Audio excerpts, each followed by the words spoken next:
Question number 42 यहाँ पे कृष्ण, अर्जुन और भीम तीनों पार्टनर्स हैं जिनका कैपिटल कृष्ण का है 5,000, अर्जुन का 10,000 और भीम का 15,000 रुपये है। फाइनल अकाउंट बनाने के टाइम उन्हें 5% इंटरेस्ट कैपिटल के ऊपर पार्टनर्स को देना था और साथ में कृष्णा को 4,500 रुपये एज अ सैलरी देना था। लेकिन इंटरेस्ट और सैलरी का प्रोविज़न किए बिना, यानी कि इंटरेस्ट और सैलरी दिए बिना उन्होंने प्रॉफिट को पार्टनर्स के बीच डिवाइड कर दिया। इसके कारण हमको एडजस्टमेंट एंट्री करना होगा ताकि हम ये एरर्स को सुधार सकें जब फर्म का जो प्रॉफिट है वो 6,000 रुपये हो। तो इसके लिए सॉल्यूशन होगा स्टेटमेंट शोइंग एडजस्टमेंट, 3 कॉलम बनाएंगे, पर्टिकुलर, एडजस्टमेंट और डिफरेंस का, जिसमें हम एडजस्टमेंट में डेबिट और क्रेडिट अमाउंट का और डिफरेंस में डेबिट और क्रेडिट अमाउंट का कॉलम बनाएंगे। कृष्णा, अर्जुन और भीम तीनों को हम क्योंकि यहाँ पे कोई भी हमको रेशियो नहीं बताया था कि किस रेशियो में बांटना है और टोटल उनका प्रॉफिट था 6,000 का, तो 6,000 को हम बराबर बराबर सबसे पहले उनके बीच डिवाइड कर देंगे। तो 6,000 को जब क्योंकि 3 पार्टनर हैं इसलिए 3 से डिवाइड करेंगे तो 2,000 आएगा और 2,000 हम तीनों के में लिख देंगे। इसके बाद ये हमने जो पहले दे चुके हैं वो अब हमको जो एक्चुअल में देना था उसका एंट्री हम क्रेडिट साइड पे करेंगे। तो सबसे पहले तो क्योंकि कृष्ण का जो कैपिटल था वो था 5,000 का और 5,000 पे 5% का कैपिटल देना था, कैपिटल के ऊपर इंटरेस्ट देना था, तो 5,000 का 5% होगा 250 और सैलरी उसको देना था 4,500 का, तो दोनों को प्लस कर देंगे तो 4,750 आ जाएगा जिसको हम कृष्णा के में लिखेंगे। उसके बाद अर्जुन का जो कैपिटल था वो था 10,000 का, 10,000 का 5% निकालेंगे तो 500 आएगा, उसको अर्जुन के में लिखेंगे। फिर भीम का कैपिटल था 15,000 का, 15,000 का 5% निकालेंगे तो आएगा 750 जिसको हम भीम के में लिखेंगे।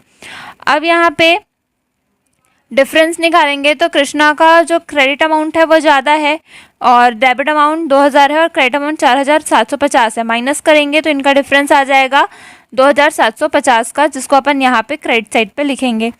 अब अर्जुन का जो डेबिट अमाउंट है वो 2,000 है और इसका क्रेडिट अमाउंट 500 है, माइनस करेंगे तो उसका डेबिट अमाउंट क्योंकि ज़्यादा है इसलिए इसको हम डेबिट साइड पे लिखेंगे 1,500।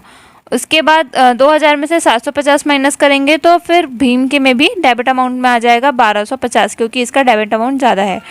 अब क्योंकि यहाँ पे अर्जुन और भीम का अकाउंट डेबिट होगा और कृष्ण का अकाउंट क्रेडिट होगा और इसका जनरल एंट्री होगा। अब हम एडजस्टमेंट एंट्री करेंगे जिसमें अर्जुन का अकाउंट डेबिट, भीम का अकाउंट डेबिट और कृष्णा का अकाउंट क्रेडिट होगा। तो अर्जुन का अकाउंट था 1,500 का, भीम का था 1,250 का और कृष्णा का था 2,750 का। यहाँ पे हमारा नरेशन हो जाएगा adjustment of interest on capital salary wrongly credited और यही हमारा सॉल्यूशन होगा। क्वेश्चन नंबर 46 यहाँ पे ए बी सी तीनों इक्वल के पार्टनर्स हैं। 1 जनवरी 1997 को उनका कैपिटल ए का था 14,000, बी का 16,000 और सी का था 18,000।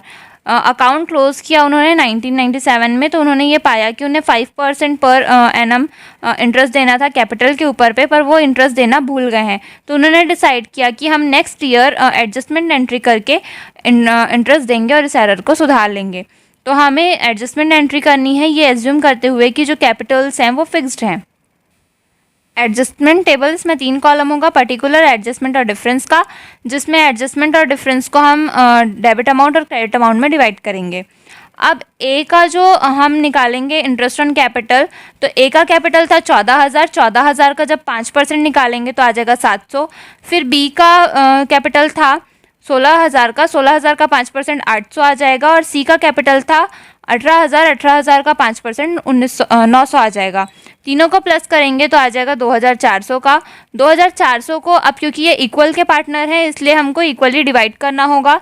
3 पार्टनर हैं इसलिए 2,400 डिवाइड बाय 3 करेंगे तो 800 रुपये तीनों के में आ जाएगा। अब क्योंकि यहाँ पे ए का जो डेबिट अमाउंट है वो ज़्यादा है, क्रेडिट अमाउंट से दोनों के बीच में डिफरेंस है 100 रुपये का और डेबिट अमाउंट ज़्यादा है इसलिए हम डेबिट साइड पे लिखेंगे। फिर बी के अमाउंट में दोनों सेम है इसलिए दोनों में डैश कर दिया।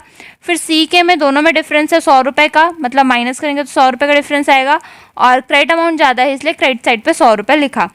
एडजस्टमेंट एंट्री करेंगे तो क्योंकि यहाँ पे ए का अकाउंट डेबिट हुआ है और बी का अकाउंट यहाँ पे क्रेडिट में आया है इसलिए as current account debit to सीज करेंट अकाउंट आएगा और दोनों के में 100 रुपये आ जाएगा और यही हमारा आंसर है।